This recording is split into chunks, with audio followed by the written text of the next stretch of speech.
A saudação num Carmelo disse assim: louvado seja Nosso Senhor Jesus Cristo. Bem-vindos, boa tarde a todos, os que estão aqui presentes e os que nos acompanham pela transmissão online.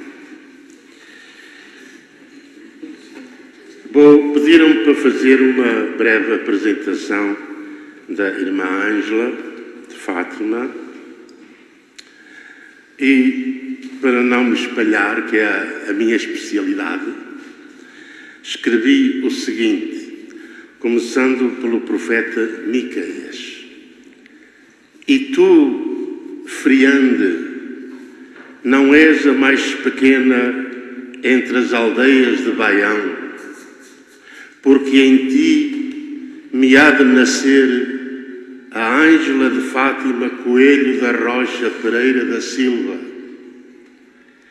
Ela será médica para tratar os corpos, mas far-se-á religiosa da Congregação Aliança de Santa Maria para viver uma espiritualidade própria, marcada pela devoção ao Imaculado Coração de Maria, com o rosto específico da mensagem de Fátima. Nasceu em 1971 e em 1995 licenciou-se em Medicina na Faculdade de Medicina do Porto, a antiga, muito nobre, sempre leal e invicta cidade. E nesse mesmo ano entrou na congregação. Com certeza que antes foi batizada, fez a primeira comunhão, a comunhão solene e recebeu o crisma. Era a freira médica que viria a licenciar-se em Ciências Religiosas pela Universidade Pontifícia de Comilhas, em Madrid, no ano de 2008. Sempre ligada a Nossa Senhora e à mensagem de Fátima, foi nomeada em 2009 vice-postuladora das causas de canonização dos beatos Francisco e Jacinta Marto.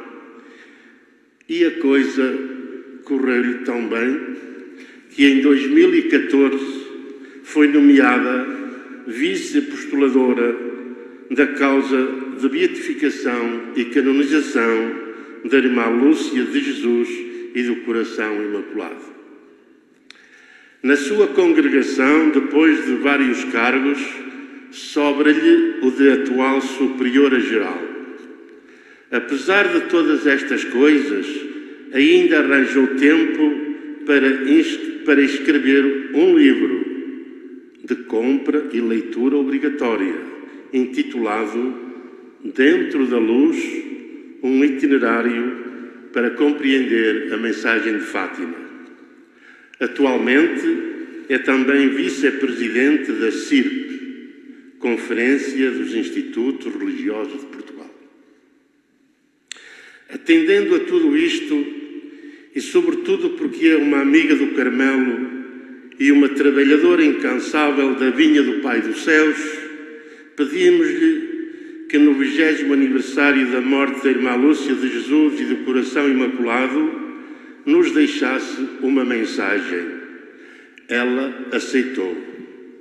Se precisares de ajuda, vai ter com quem trabalha, disse na minha terra.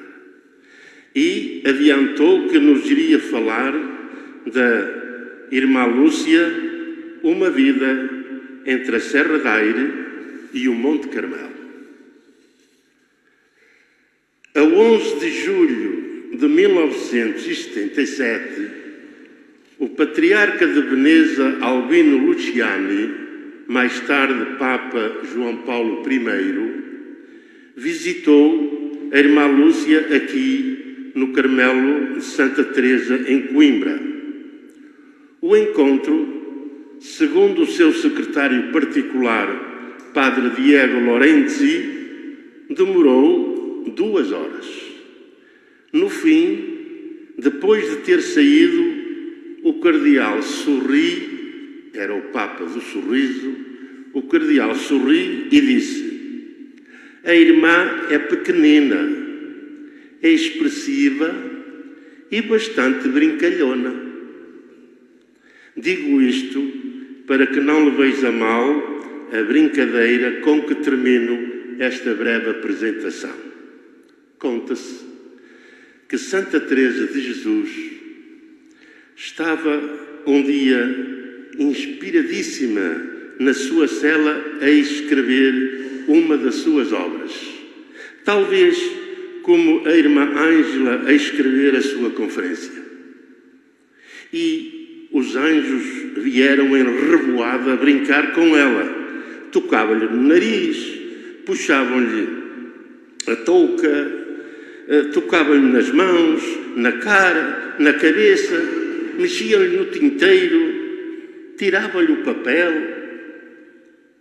Ao ver-se interrompida, a Santa Teresa disse aos anjos: deixem-me sossegada e sentai-vos. Irmã Ângela, aqui estamos nós, sentados e sossegados, para ouvir agradecidos o que escreveu para nós.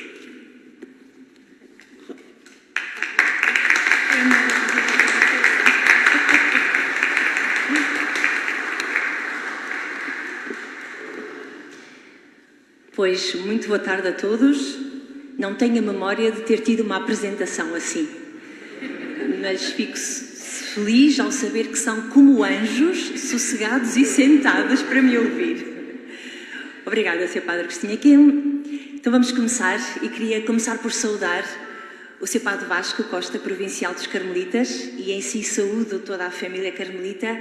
É uma grande alegria para mim estar aqui neste Carmelo, nesta tarde, a partilhar algo sobre esta mulher que a todos nos inspira.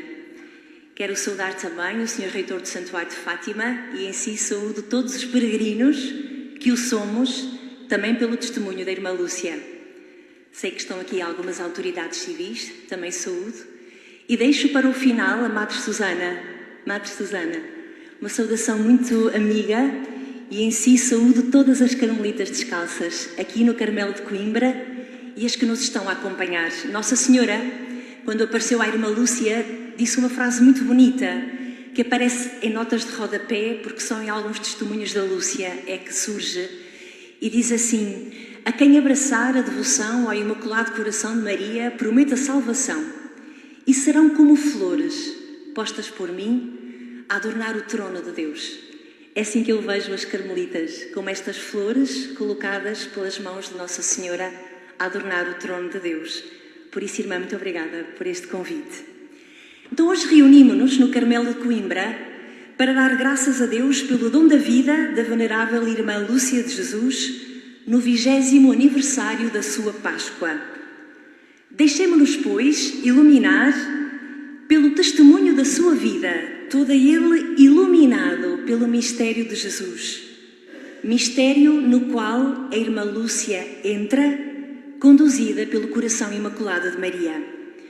O convite, portanto, que vos faço é o de aceitarem fazer uma peregrinação interior pelo longo caminho da sua vida. Uma vida vivida essencialmente entre dois montes, a Serra da Aire e o Monte Carmelo. É uma missão delicada, sumamente delicada, pois é-nos pedido que entremos na terra sagrada da relação de Deus com esta mulher.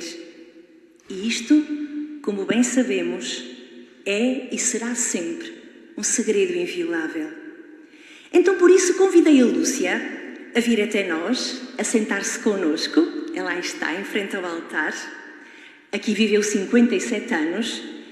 E fiz-lhe esta pergunta: Lúcia, por favor, fale-nos de si. Mostre-nos o seu coração, o seu segredo. Sim, querida Irmã Lúcia, o seu segredo. Não o famoso segredo de Fátima, porque esse já o sabemos, mas o segredo da sua vida e da santidade. E ela responderá, como sempre fazia, com esse olhar travesso que bem lhe conhecemos, dirá isto: mas então ainda não perceberam? Foi tudo por causa de Nossa Senhora. E assim entremos. Qualquer cristão pelo batismo é chamado à configuração com Cristo. Olhemos, portanto, para Jesus, partamos dele e depois tentemos compreender melhor, um pouco melhor, esta carmelita descalça que tanto amou. Jesus vive algum dos momentos mais importantes da sua missão e vida nesta terra em dois montes, o Monte Tabor e o Monte das Oliveiras. O Monte Tabor, o lugar onde acontece a sua transfiguração. Para este monte, Jesus subiu com 3 discípulos escolhidos, gente simples, com o mesmo ofício, eram os 3 pescadores, e destes, só Pedro entra em diálogo na cena bíblica.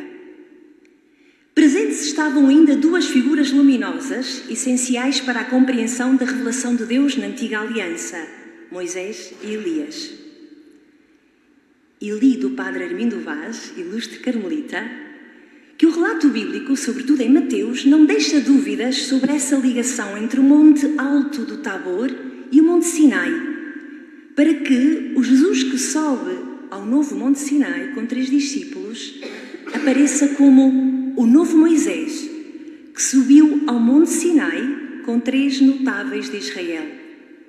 Interessante o facto referido que os notáveis são Arão e os seus 2 filhos, Nadab e Abiú, que vieram a morrer rapidamente, consumidos por um fogo profano que ofereceram ao Senhor. E ao Monte das Oliveiras, que serve de enquadramento à paixão de Jesus, mas também à sua ascensão ao céu. O lugar onde é dada aos discípulos a missão universal para a evangelização.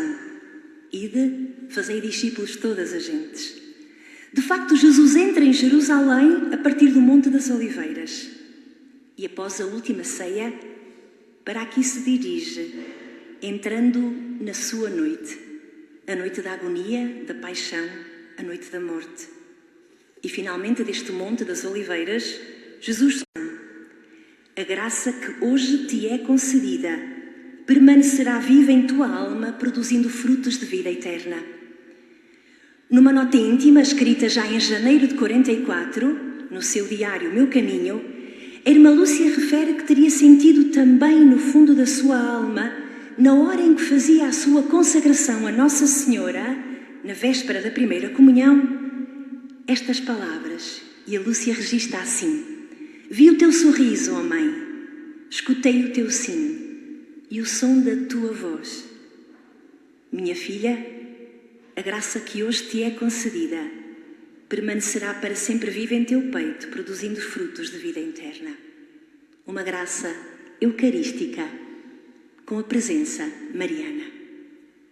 Nos anos seguintes, os 3 primos, os santos Francisco e Jacinta e a nossa venerável Lúcia de Jesus, que hoje são sem dúvida 3 notáveis da nossa gente, mas à época eram apenas crianças simples, com o mesmo ofício, eram todos pastores, dizia: os 3 primos são testemunhos de uma graça extraordinária, de um momento na história onde o amor e a misericórdia de Deus se tornam de novo anúncio de salvação. Para esta experiência de Deus e do seu amor, são conduzidos por 2 figuras luminosas, o anjo da paz e a senhora mais brilhante que o sol. E deixem-me fazer este parênteses: se no Sinai os filhos de Arão morreram cedo por terem oferecido ao Senhor o fogo profano, aqui na Serra da Aire, Francisco e Jacinta morrem cedo, porque tinham oferecido ao Senhor o fogo do seu coração, consagrado por um amor maior do que o deles, que não puderam conter. Mas continuemos com a Lúcia. Com o anjo, a pequena Lúcia acolhe o apelo à adoração e ao crescimento na vida teologal. Pensemos na oração tão nossa conhecida do meu Deus eu creio, adoro, espero e amo-vos. E faz a sua comunhão também pelas mãos do anjo. Mas é na experiência com Maria que temos 3 acontecimentos que me parecem serem os alicerces de todo o seu caminho espiritual. A primeira aparição de Nossa Senhora, em 13 de maio de 1917, Lúcia é introduzida na luz de Deus. Porque após o convite de Nossa Senhora, quereis oferecer-vos a Deus? E a resposta dos pastorinhos, sim queremos, Nossa Senhora anuncia-lhes sofrimentos, mas diz que a graça de Deus será o seu conforto. E foi ao dizer estas palavras que abriu pelas primeiras vezes as mãos e diz a Lúcia, comunicou-nos uma luz tão intensa que, penetrando-nos no peito e no mais íntimo da alma, nos fazia ver a nós mesmos em Deus, que era essa luz. E então, por um impulso íntimo, de joelhos rezaram: Santíssima Trindade, eu vos adoro. Meu Deus, eu vos amo no Santíssimo Sacramento. Estão diante de Maria. Através dela vem esta luz imensa que é Deus. E rezam: Meu Deus, eu vos adoro, presente no Santíssimo Sacramento. A graça eucarística, também em contexto mariano. Na segunda aparição de 13 de junho, Lúcia vê-se a si mesma como luz, na luz derramada sobre a terra. Nossa Senhora tinha anunciado que o Francisco e a Jacinta iam morrer. E a Lúcia perguntou com pena: então fico cá sozinha? Nossa Senhora assegura-lhes que é o seu coração como refúgio e caminho para Deus, e então abre as mãos pela segunda vez e diz a Lúcia: vimo-nos a nós mesmos naquela luz, mas o Francisco e a Jacinta pareciam estar na parte da luz que se elevava para o céu, e eu na parte da luz que se espargia sobre a terra. Parte da missão da Lúcia. E um terceiro elemento é a sétima aparição, não tão conhecida, que ocorreu em 15 de junho de 21. Está a Lúcia para partir para o Porto, para estudar, para se proteger um pouco daquele ambiente de tantos peregrinos a fazer-lhe perguntas. O bispo Dom José propõe-lhe partir para o Porto e ela concordou toda feliz. Para o Porto, a invicta e sempre leal cidade do Porto. Lembrei-me disto agora, Padre Agostinho, muito obrigada.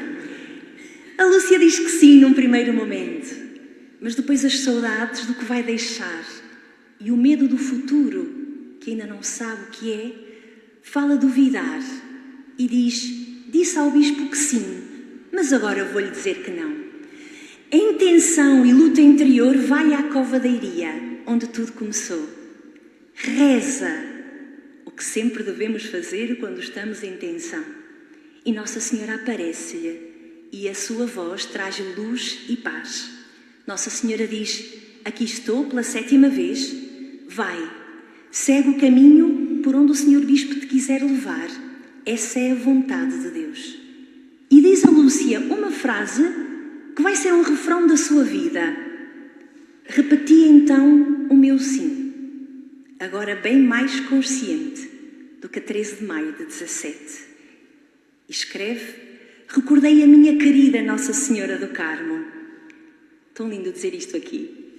Recordei a minha querida Nossa Senhora do Carmo e nesse momento senti a graça da vocação à vida religiosa e o atrativo pelo claustro do Carmelo. Tomei por protetora a minha querida irmã Teresinha do Menino Jesus. Aqui estamos, a Lúcia com os pilares da sua vida espiritual alicerçados nos episódios da infância.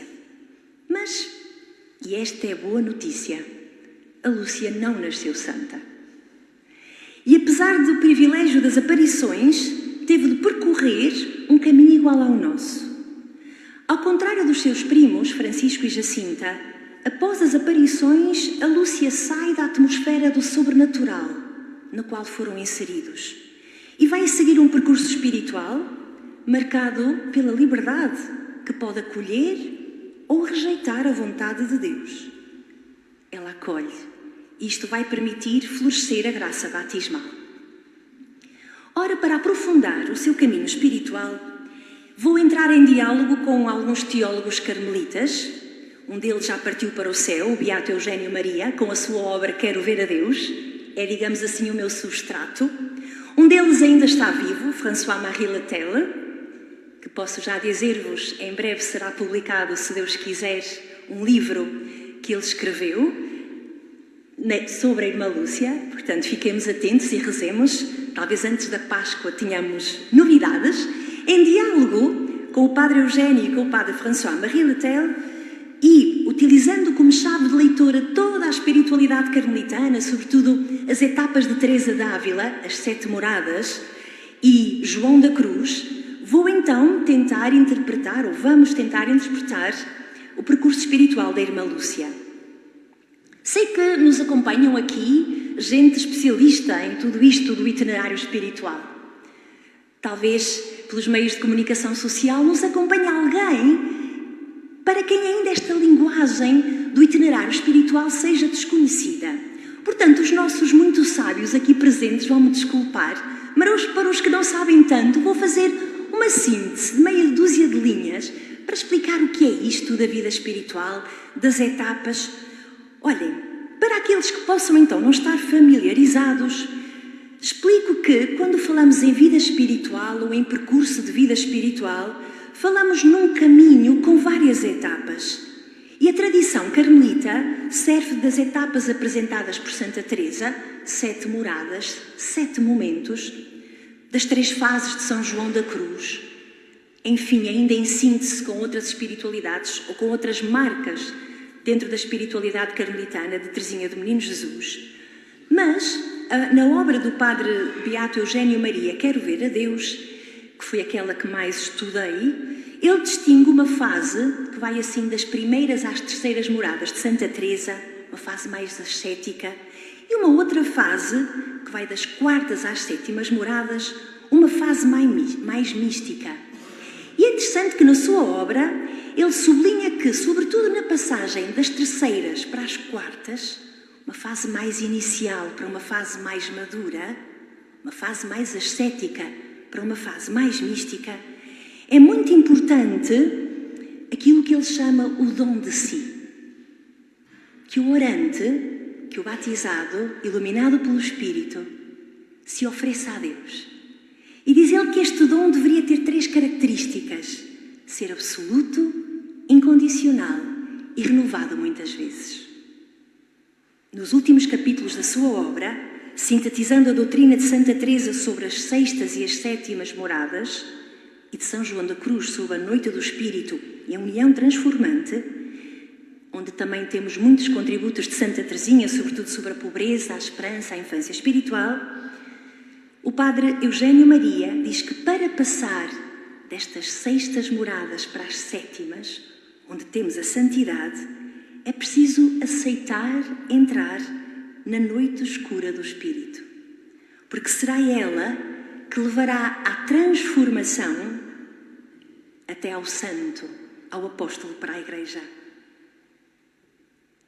Depois de aceitar passar pela noite escura, as 6ª moradas de Santa Teresa, então o orante é constituído santo e apóstolo para a Igreja. E é enorme a sua fecundidade eclesial. É usando estas categorias que, aplicando à vida da Irmã Lúcia e àquilo que ela nos deixa escrito, que apresentarei agora aquilo que foi a fase final da sua espiritualidade, da sua vida espiritual. De facto, a primeira fase da sua vida como consagrada passa como religiosa doroteia, entre 24 de outubro de 25 a 25 de março ou a 24 de março de 48. Quando Lúcia entra no Carmelo de Coimbra, em 25 de março de 48, segundo o que nos foi possível apurar, Lúcia já está espiritualmente madura, diríamos, nas 5ª moradas. São 4 os aspectos que salientamos como traços desta maturidade espiritual.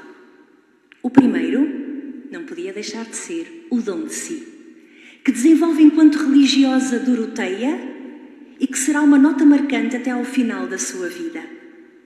Entre muitas citações do diário que poderia fazer o meu caminho, escolho uma de 1941, portanto na fase de Doroteia, onde nos podemos ver como o que pauta a sua vida é a entrega a Deus.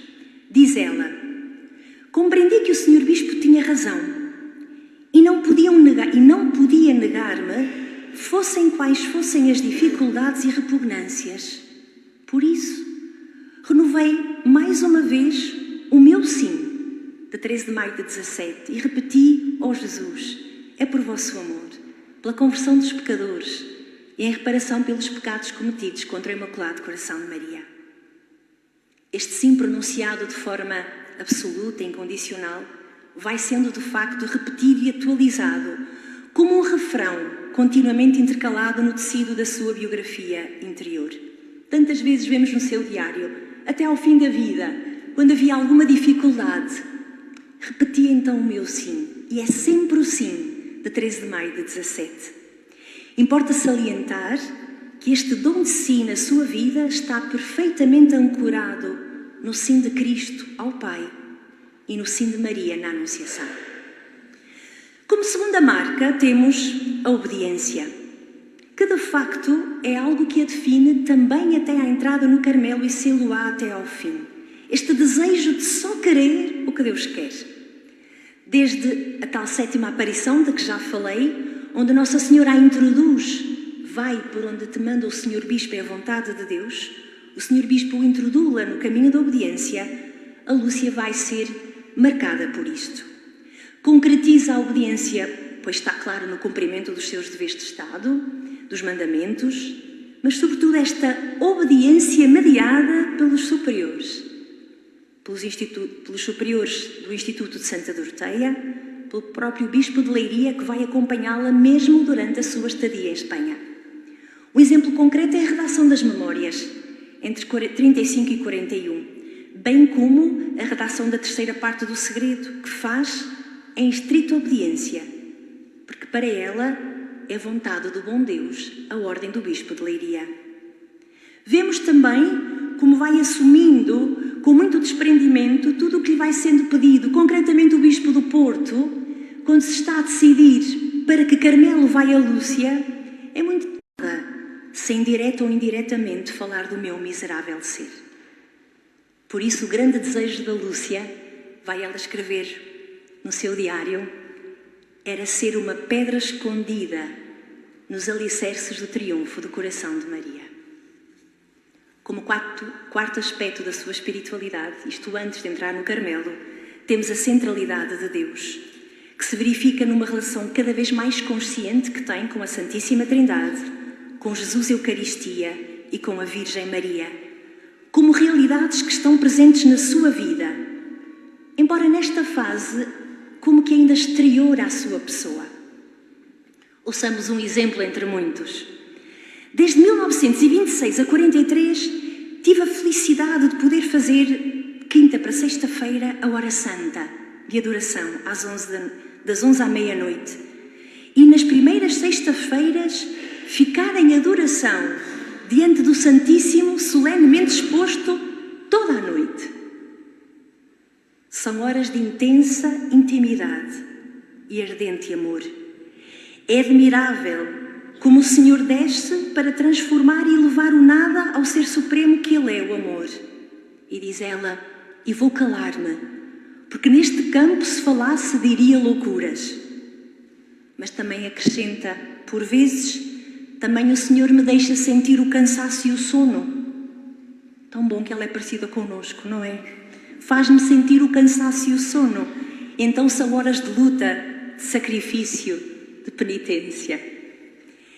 Enfim, tendo em conta estes 4 aspectos da sua vida espiritual, da sua maturidade já provada na vida religiosa doroteia, quase que nos atrevemos a perguntar: o que falta agora à Lúcia de Jesus quando vê finalmente realizado o seu anseio de se tornar carmelita? O que falta à Lúcia?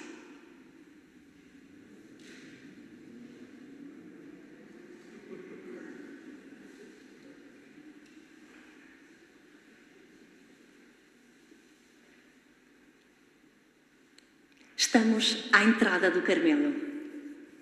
Vamos então acompanhar Lúcia na sua subida ao Monte Carmelo. De facto, a sua entrada no Carmelo recorda-nos a entrada de Jesus em Jerusalém, pelo Monte das Oliveiras. E há um pequeno episódio, mesmo à entrada, que nos leva a intuir a entrada na sua noite. Deixa-nos Lúcia escrito no seu caminho. Era o dia 25 de março de 48, Quinta-feira Santa. Curioso, Lúcia nasceu num 28 de março, Quinta-feira Santa. Para aqueles que amam a espiritualidade carmelitana, percebem bem que 28 de março é também o dia de nascimento da Santa Madre. Mas estamos no 25 de março de 48, Quinta-feira Santa, dia da Anunciação de Nossa Senhora. Levantei-me às 4h30 da manhã para poder entrar no Carmelo às 5h30. Antes de sair de casa, já vestida de secular, deixou o hábito de Doroteia, pedi à madre que me acompanhava se me deixava levar o terço do hábito. Disse-me que não. Unicamente o crucifixo, se quisesse. Tirei então o crucifixo do terço e foi a única coisa que levei comigo. Foi o único. O coração de Maria aparecem com a mesma força e com grande beleza e desenvolvem-se na sua vida de carmelita. Desde os primeiros anos, indo crescendo num diálogo perfeito com o carisma carmelita que abraçou. E então entremos neste monte e subamos com a Lúcia. E podemos individuar 3 fases que passa no Carmelo. Uma de 48 a 55, a que chamamos a preparação para a noite. Lúcia está em quintas moradas, tanto quanto podemos dizer. Uma segunda fase de 55 até 80, 1955 a 1980, que podemos ver a sua noite escura do espírito, as sextas moradas, de uma forma muito simplificada, e de 1980 até à sua morte, a etapa da união transformante, as sétimas moradas. Entremos na noite de Lúcia. Diz-nos o decreto da heroicidade das virtudes. Toda a vida da serva de Deus foi uma participação no mistério pascal de Cristo. A saúde frágil, as normas da Santa Sé sobre as visitas que podia receber, os compromissos da vida religiosa, as múltiplas relações com figuras eclesiais e de diversos âmbitos sociais. Em tudo renovava o seu "Sim queremos", de 1917, e repetia no seu coração a oferta que Nossa Senhora lhe ensinara: ó Jesus, é por vosso amor. De facto, quero destacar as normas da Santa Sé que lhe impedem falar de Fátima e que de alguma forma condicionam as visitas que podem receber. Aproximadamente a data das primeiras normas são de 17 de maio de 55. Surge no contexto de uma crise com um sacerdote, enfim, que de alguma forma manipulou um pouco a mensagem que a Lúcia partilhou com ele, e o núncio comunica à Santa Sé e a Santa Sé começa a impor um conjunto de normas que restringe as visitas à Lúcia e impede de falar. Estas normas em 58 são, digamos, mais aprofundadas, têm normas claras de não escrever ou falar nada sobre Fátima sem autorização da Santa Sé. Em 1960, outras normas. Enfim, em 1968, incluindo as normas da Anunciatura, são 9 documentos que vão pautar esta vida da Lúcia, que não pode falar nem receber visitas, a não ser com autorização.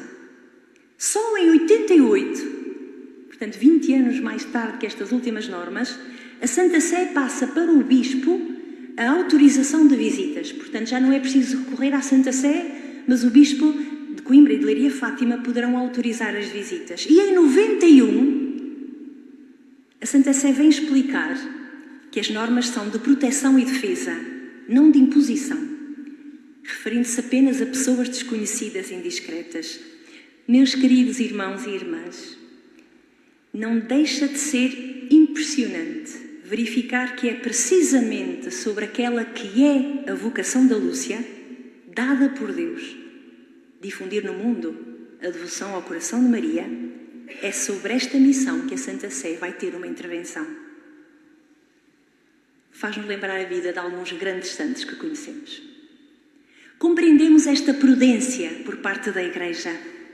De facto, o processo de discernimento dos carismas por parte da Igreja não é um ato imediato ou isolado, mas é um processo que requer tempo para pôr à prova a consistência dos carismas, para ver a sua integração na comunhão eclesial, para perceber a sua capacidade de resposta aos sinais dos tempos. Mas não deixa de ser interessante verificar que é precisamente naquilo que é a missão da Lúcia que a Igreja lhe vai impor silêncio, desde 55 até à sua morte. E ninguém lhe levantou esta imposição. A Lúcia vai divulgar Fátima através das memórias, mas depois das normas só voltará a escrever um documento muito interessante no final dos anos 80, 90, que só será publicado póstumamente, como vejo a mensagem, e foi preciso um cardeal, prefeito da congregação dos religiosos, para lhe dizer: Irmã Lúcia, a Santa Sé proibiu-a de falar, não de escrever, escreva à vontade. E estamos no final dos anos 80. De facto, Lúcia irá difundir Fátima mais através da irradiação da santidade da sua pessoa do que por palavras. Que mistério este! Nesta noite escura, Lúcia irá aprender a conhecer a luz, sem nada ver ou entender, através de profundos sofrimentos e provas.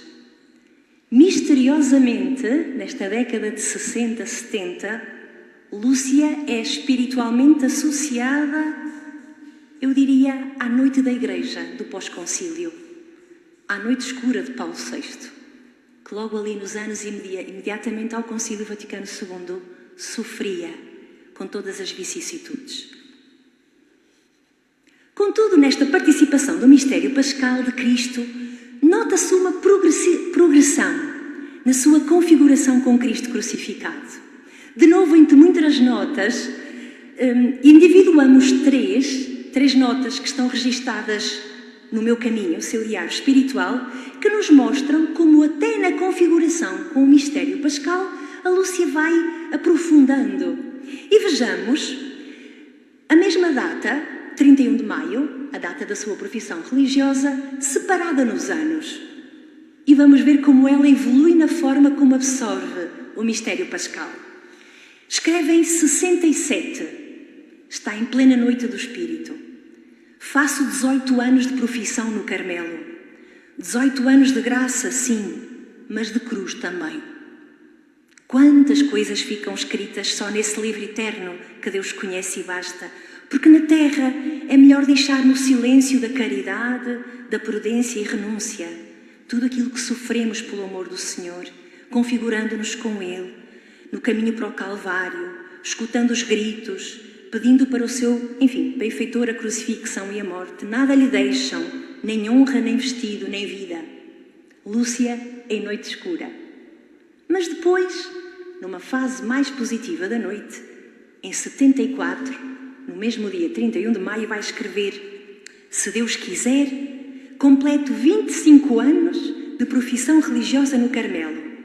Foram anos de graça para mim e espero que também tenham sido para a Igreja e pelas almas para quem, através da minha humilde consagração, Deus tenha querido salvar. Ou seja, há sofrimento, mas já há este horizonte. Pois agora ouçamos o que ela escreve na mesma data, em 89, em plena união transformante. Há 40 anos que professei no Carmelo, 40 anos de graça, 40 anos de misericórdia, de entrega ao Senhor. Graças, Senhor. Tão bonito. Parece ter como pano de fundo a visão de Tui, que, como sabemos, é o remate e a síntese de toda a mensagem de Fátima. 40 anos de graça, 40 anos de misericórdia. É aqui que Lúcia se vai, através da noite, configurando com Cristo e aderindo à sua vontade. E então estamos a entrar nas sétimas moradas, onde, segundo a expressão do Padre Eugênio, nasce o santo e o apóstolo para a Igreja. E vamos ouvir de novo o que nos diz o decreto da heroicidade das virtudes. A partir do silêncio do claustro, tornou-se uma figura universal, guardando no seu coração os dramas do mundo, através da oração e dos sacrifícios, unindo harmoniosamente as dimensões mística e profética. Esta última desenvolveu-se também através de uma intensa atividade epistolar e literária. Dimensão profética, sim. A Lúcia tem consciência da sua missão: anunciar ao mundo as maravilhas que Deus realizou a partir do evento Fátima. E tem uma expressão maravilhosa onde nos mostra como vive esta dimensão de ser profeta. Diz ela: penso que há 3 classes de profetas: os que profetizam sem se dar conta, os que profetizam por ordem expressa de Deus o que lhes foi revelado, e os que profetizam aquilo que lhes foi dado ver na luz de Deus, onde está patente o passado, o presente e o futuro. De facto, o que Lúcia transmite com a sua vida e com as suas palavras é o que lhe foi dado ver na luz de Deus, onde está patente o passado, o presente e o futuro. O Concílio II do Vaticano, de facto, deu-lhe uma maior compreensão da sua dimensão profética. Ela refere-se ao sacerdócio comum dos fiéis e escreve no seu diário: esta leitura foi uma luz para o meu espírito, desvaneceu as dúvidas que ainda me restavam acerca da transmissão da mensagem, mas sobretudo tocou-lhe o momento em que Paulo VI proclama a doutora da Igreja, Santa Teresa de Ávila. Tenho que vos dizer, meus irmãos, que a irmã Lúcia era uma mulher com uma cultura muito grande. Lia o Osservatore Romano, que chegava ao Carmelo de Coimbra, e tomava notas, no seu caminho, dos aspectos que mais a faziam compreender a si mesma e à sua missão, à luz do que ia acontecendo na Igreja. E então ela descreveu no seu diário, O Meu Caminho, certos da homilia de Paulo VI, na missa onde proclamou Santa Teresa, doutora da Igreja, e diz isto, cita Paulo VI: pelo contrário, a mulher, reparem, pensem na Lúcia, no ano 70, a ouvir isto, com a sua experiência a viver no Carmelo. Pelo contrário, a mulher, ao ser recebida na Igreja pelo batismo, participa do sacerdócio comum dos fiéis que a habilita e obriga a professar diante dos homens a fé recebida de Deus. E nesta profissão de fé, muitas mulheres chegaram aos cumes mais elevados, até serem com a sua palavra e os seus escritos luz e guia para os seus irmãos. Estas são palavras de Paulo VI, quando proclama Teresa de Jesus, doutora da Igreja. E a Lúcia comenta: isto é uma resposta que Deus me enviou para esclarecer a dúvida que ainda me restava sobre a transmissão da mensagem. Coitadinha, está em 1970 e com tantas normas e vicissitudes ainda anda a procurar o seu lugar naquela que é a sua missão. Se devia escrever ou não, porque uns dizem-me que sim, outros dizem-me que não. Para esta dimensão profética, sem dúvida, ajudam algumas características da Lúcia. Eu ponho à cabeça a fortaleza. Ela bem poderia querer ser uma pedra escondida no triunfo do coração de Maria, mas eu creio que Deus fez dela mais uma coluna deste templo, que será a mensagem de Fátima. Podia ser uma pedra escondida, mas era uma rocha, forte e segura, esplêndida. É inamovível no que se refere a dizer, quando lhe perguntam, aquilo que lhe é pedido do que tinha visto. De facto, Lúcia está, como profeta, ao serviço da verdade, a partir da sua liberdade interior. Lúcia, implicitamente, durante toda a vida, quer provar que sempre falou a verdade. E esta é a mais profunda humildade de Lúcia de Jesus. Então, vejamos aspectos da sua dimensão mística, enquanto nos aproximamos do final deste itinerário. De facto, a relação com Jesus, Eucaristia, é um aspecto essencial da sua vida interior. E que ao longo do tempo vai tendo um movimento de interiorização. O decreto sobre as virtudes heroicas diz-nos isto: Lúcia, dócil ao Espírito Santo, percorreu o caminho até à união transformante com Jesus Eucaristia, o esposo da sua vida.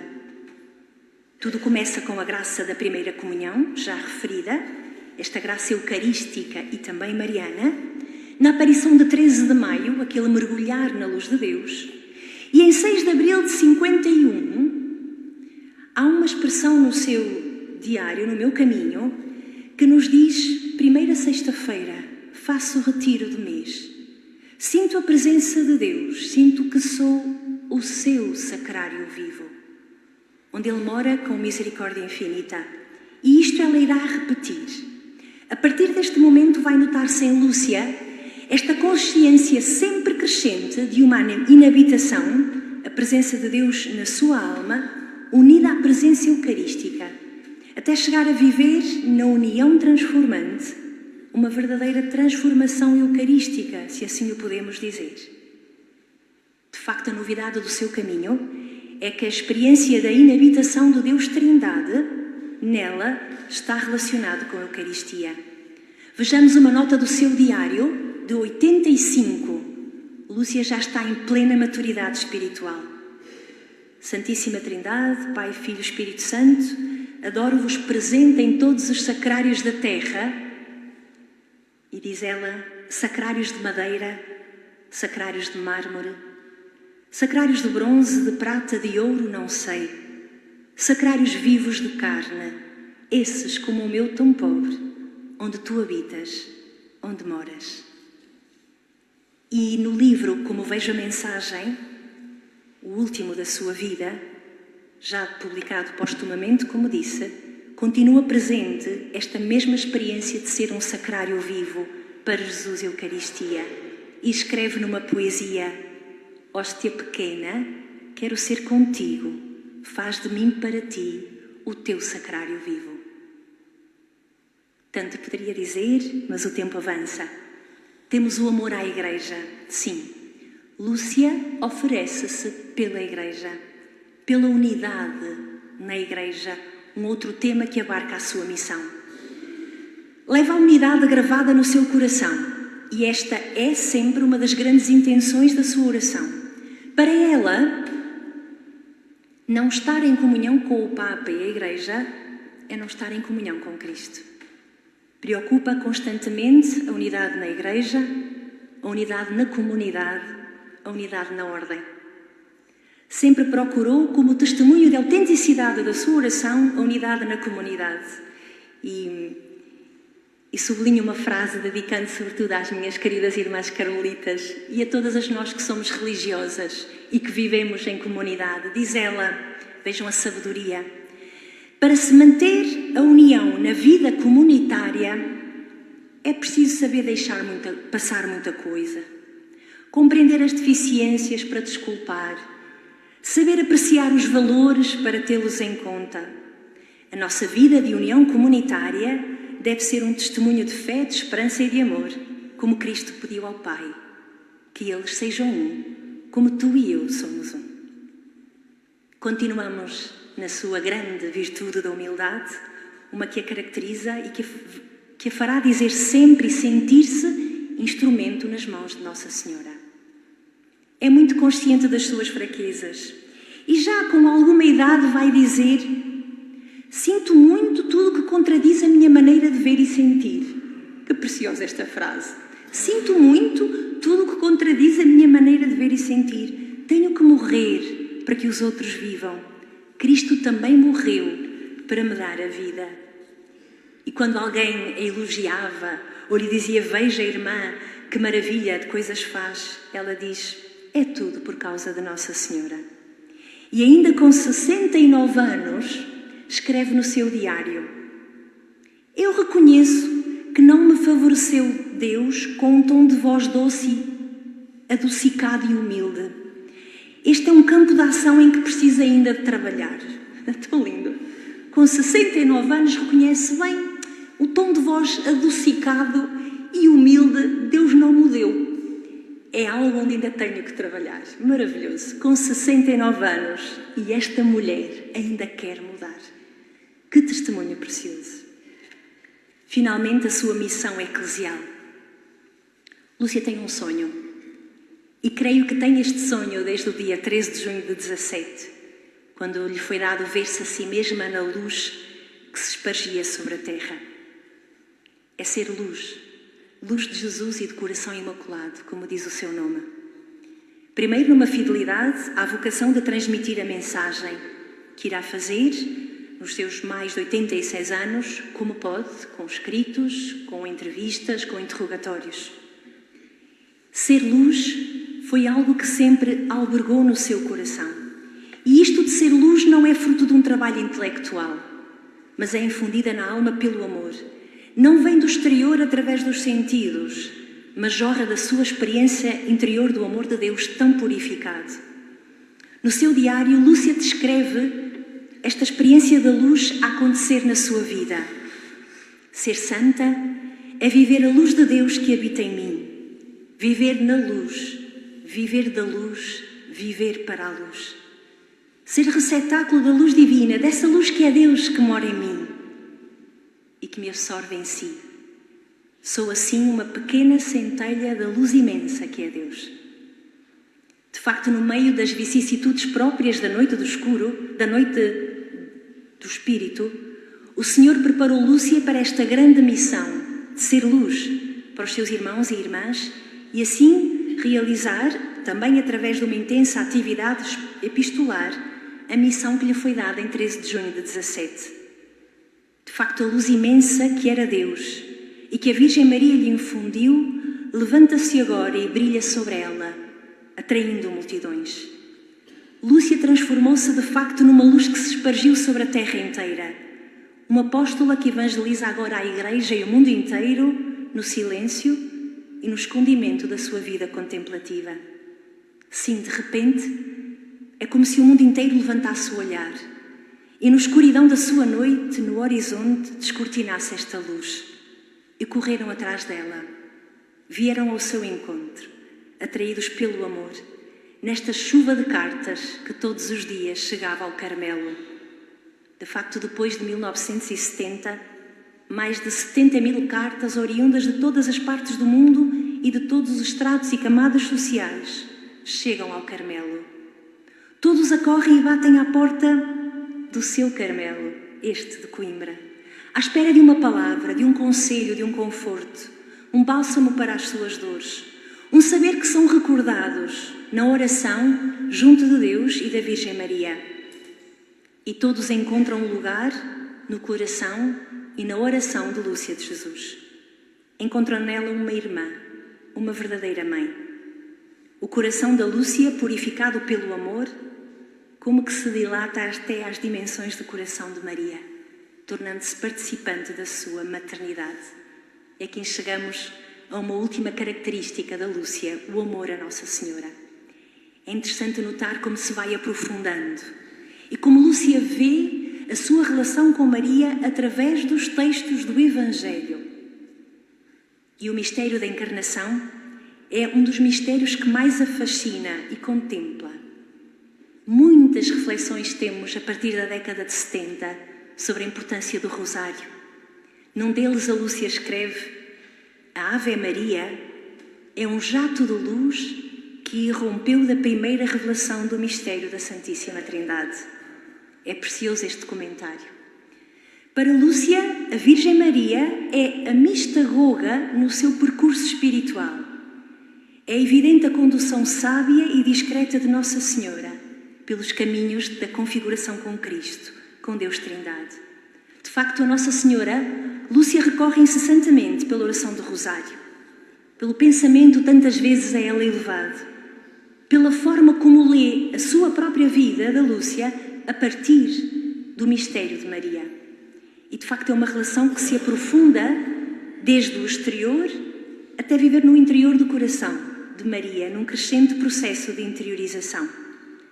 Maria foi sempre o seu caminho e o seu refúgio, mas depois de entrar no Carmelo, vai-se dando progressivamente por um caminho de purificação que torna a Lúcia sempre cada vez mais pequenina e abandonada, uma interiorização em Maria, até chegar a viver no seu coração imaculado sem nunca daí mais sair. Sobretudo a partir do ano 2000, vive um abandono sempre maior, como uma criança nos braços do pai, da mãe, vivendo o que poderíamos chamar uma infância espiritual mariana. Começo a aproximar-me do fim, faz hoje 20 anos que partiu para o céu. E Portugal parou, suspenso. No seu funeral esteve presente, para além de milhares de peregrinos, toda a Conferência Episcopal Portuguesa.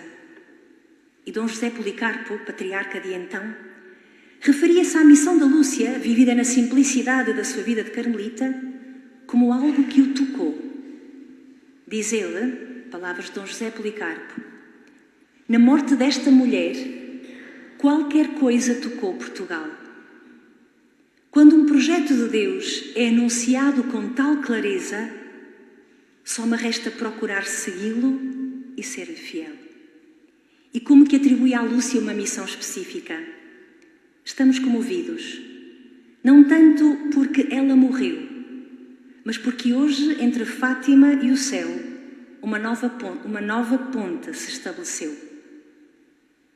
Os milhares de peregrinos presentes no seu funeral acenavam os lenços. Depois disto que poderei dizer,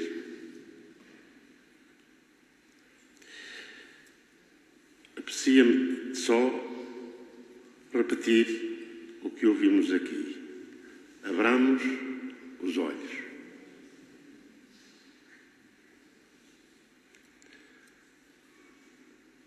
Queria recomendar duas coisas que agora já sou eu, que me impressionaram muito.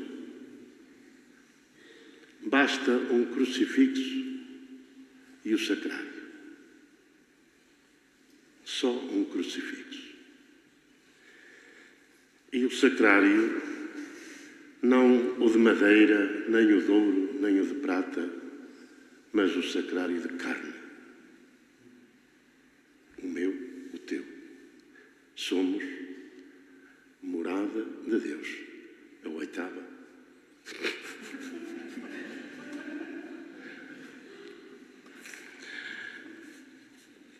Impressionou-me muito também esta expressão 40 anos de graça, 40 anos de misericórdia.